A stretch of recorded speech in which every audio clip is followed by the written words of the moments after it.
Samantala, inaasahang makikipagpulong si Philippine National Police Chief Ronald Bato de la Rosa sa mga may-ari ng mga bars at club sa Makati at Taguig sa susunod na linggo. Ito'y bilang bahagi pa rin ng kampanya ng pamahalaan laban sa iligal na droga.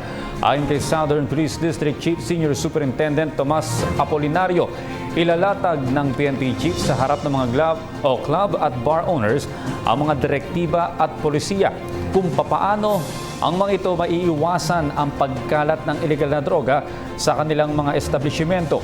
Ayon pa kay Apolinario, sa ngayon ay nakikipag-ugnayan na ang SPD sa mga kinauukulang local government unit para sa striktong pagpapatupad ng mga polisiya sa mga bar at club.